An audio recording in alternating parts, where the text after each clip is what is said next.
Not only cameras, ఇటువంటి devices గురించి ఎన్నో చర్చల్లో చూసాం.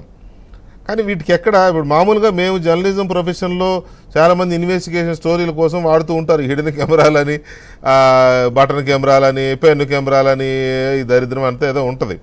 కానీ ఇవి ఇట్లా తప్పుదో పడుతున్నాయి కదా. సో ఏంటి దీనికి కంట్రోల్ చేసే మార్గం ఏం లేదా అండి? వెంకటకృష్ణ గారు, ఎమ్మెల్యే కుమార్ రాజా గారు ఒక అద్భుతమైన విషయం చెప్పుకున్నారు. ఆల్రెడీ దీనికి సంబంధించి లీనియర్ జంక్షన్ డిటెక్టర్ తో ఆల్రెడీ స్కాన్ చేసుకున్నామని, దీనికి సంబంధించి ఎలాంటి వాళ్ళు ఉన్నా కూడా ఏ విధంగా జరిగినా కూడా యాక్షన్ తీసుకుంటామని చెప్పేసి అది చాలా గొప్ప విషయం.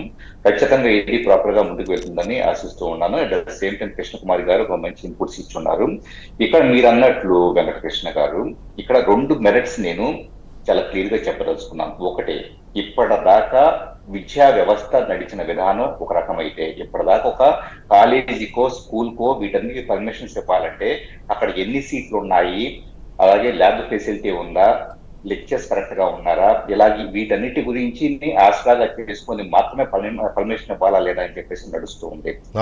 ఇక నుంచి టెక్నాలజీ పెరిగిన నేపథ్యంలో ఖచ్చితంగా ప్రతి 15 రోజులకు ఒక్కసారి సూపర్వైజర్ స్థాయిలో ఉన్న ఏ వ్యక్తి అయినా కాలేజీలో బాత్రూమ్స్ దగ్గర నుంచి ప్రతి దగ్గర కూడా 100% అనుమానాస్పదంగా ఏం జరుగుతున్నా కానీ ఖచ్చితంగా ఇది ఎంతో మంది, కోట్లాది మంది విద్యార్థులకు సంబంధించి వాళ్ళ తల్లిదండ్రులకు సంబంధించిన మనోవేదన. వాళ్ళకి ఒక రెస్పెక్టబుల్ గా ఇక్కడ సీటు దొరికితే ఖచ్చితంగా మంచి విద్య దొరుకుతుంది, అట్ ద సేమ్ టైం మా పిల్లల ప్రైవసీ సెక్యూరిటీ కాపాడబడుతుంది అని చెప్పేసి నమ్మకం కల్పించాల్సిన బాధ్యత వ్యవస్థది. అది ఏ ప్రభుత్వమైనా ఎలా ఉన్నా కానీ దేశవ్యాప్తంగా జరుగుతున్న సంఘటనల సరళం చూస్తే వెంకటకృష్ణ గారు, ఖచ్చితంగా ప్రతి కాలేజీలో ఎలాంటిది ఏదైనా ఏ రకాల కెమెరాలు పెట్టే అవకాశం ఉంటుంది అన్నదే అక్కడ సూపర్వైజ్ చేసే వ్యక్తికి ఒక బేసిక్ అండర్స్టాండింగ్ నాలెడ్జ్ ఉండాలి, అది అవేర్నెస్ కల్పించాలి.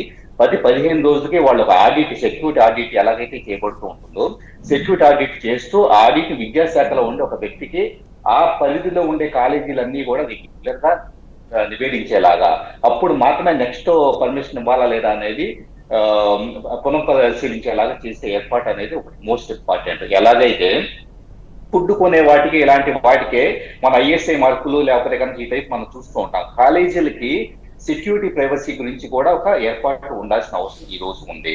రెండో థింగ్, ఈ రోజు గన్ వాడాలంటే గనక ప్రాణహాని ఉందనో లేదా రకరకాల సందర్భాల్లో ఏదైనా కానీ సంథింగ్ అప్పీల్ చేసుకుంటే మాత్రం గన్ లైసెన్స్ ఇవ్వబడుతుంది. అంతెందుకు, నిద్ర పట్టకపోతే నిద్ర మాత్రలు కావాలంటే కనుక వెళ్తే ఒక ఫార్మసీ షాప్ కి వెళ్ళిపోతే కనుక ఆటోమేటిక్ గా ప్రిస్క్రిప్షన్ తీసుకురండి, మాకు చాలా రూల్స్ స్ట్రిక్ట్ గా ఉన్నాయి అని చెప్పేసి ఒక టాబ్లెట్ కూడా ఇవ్వాలని కండిషన్ బయట నడుస్తూ ఉంది. ఇంత ఆరోగ్యం విషయంలో కానీ గన్న విషయంలో కానీ ఈ విధంగా శ్రద్ధ తీసుకుంటున్నప్పుడు ఈ పర్టికులర్ స్పై కెమెరాస్ మార్కెట్ లోకి చైనా మార్కెట్ నుంచి ఇండియాలోకి ఇంపోర్ట్ అవుతూ ఉన్నాయి. గతంలో వచ్చేటప్పటికి అలీబాబా ద్వారా వచ్చాయి, ఇప్పుడు అక్కడి నుంచి అది బ్లాక్ అయిన తర్వాత వేరే మార్గాలు వస్తూ ఉన్నాయి. ఈ రోజు బాత్రూమ్ లో అక్కడ మనం చూసిన ఫిట్టింగ్స్ మాత్రమే కాదు, కొన్ని చోట్లకి వెళ్తే కనుక హ్యాంగర్స్ రూపంలో, పెన్స్ రూపంలో, అలాగే ఫ్లవర్ వాజుల రూపంలో,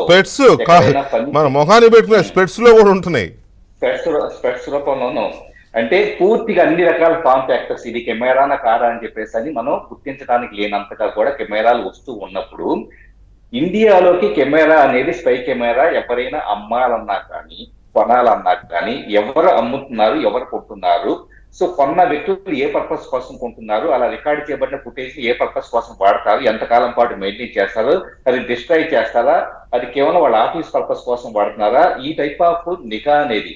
ఉదాహరణకి మీడియా అనేది కావాలనుకుంటే మీడియా కూడా 100% ఒక లిజిమేటే కాబట్టి మీడియా అనేది 4th ఎస్టేట్ గా 100% దానికి రైట్స్ ఉంటాయి కాబట్టి దే కెన్